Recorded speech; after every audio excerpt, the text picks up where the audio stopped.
early man was primarily concerned with survival. He had neither the time nor the inclination to observe the subtleties of his environment. Gradually, he became a skilled hunter.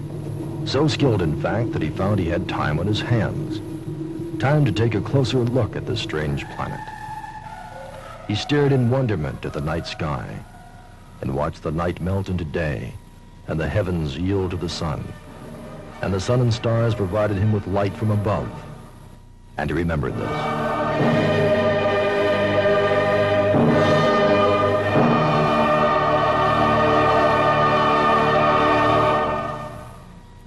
Soon man noticed shadows, noticed that they revealed form and gave added dimension to the world around him. And he began to record what he saw. His first attempts were crude, lifeless, two-dimensional. Something was missing. You know, something just don't look right.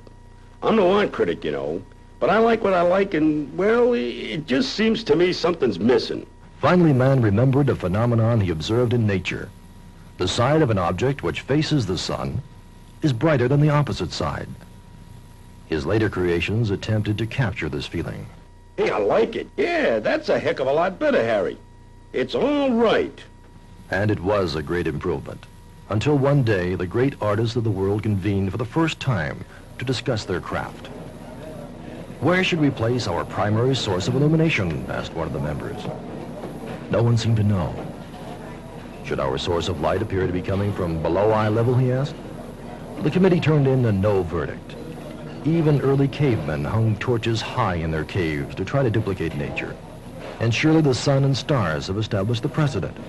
The committee agreed that illumination must come from above eye level. What about the angle? Asked one of the membership. Should the source be overhead? To the left of the subject? To his right? Over his shoulder, perhaps? The question threw the great artists' council into a state of chaos for 10 days. And finally, out of desperation, they turned to Rembrandt, the oldest and wisest, their most respected colleague. Rembrandt thought for a second or two. His eyes flashed, he raised his hand and said, I think you ought to stick it right about there. In this electric age, our artificial, artistic equivalent to the sun is called the key light. We place it 30 to 45 degrees above eye level based on Rembrandt's recommendations. The key is placed 30 to 45 degrees to the left or right of the subject with respect to the observer. The observer, in our case, is the television camera delegated to close-ups. Early photographers discovered that this lighting scheme worked well for artists but proved too stark for photographic purposes.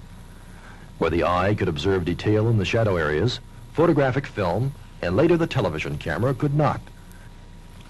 And so a soft film soften them to bring out facial detail eclipsed by the solitary key light. Placement of the soft diffused fill light was not critical. Simply placing it on the opposite side of the viewing axis from the key light seemed to do the trick. Placing the fill light at or close to eye level helped fill in shadows created by eye sockets, an added benefit. Because key light is designed to simulate sunlight, it's harsh and casts hard, crisp shadows, just as the sun does on a clear day.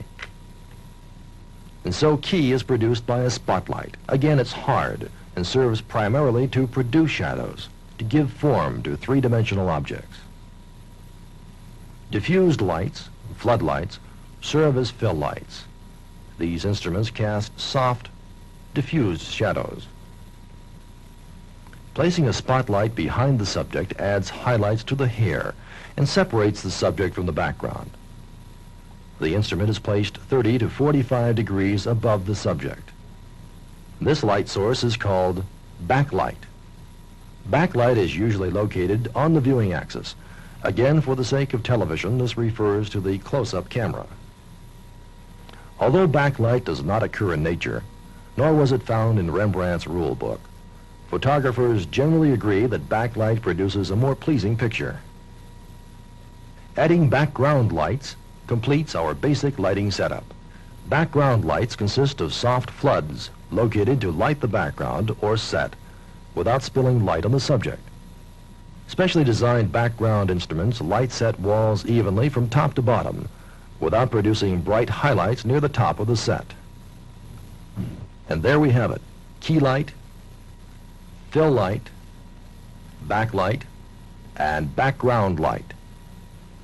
Rembrandt never had this kind of flexibility.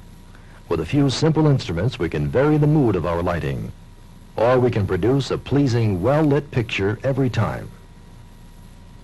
With the help of an exposure meter with a foot candle scale, we can adjust the relative intensity of our light sources.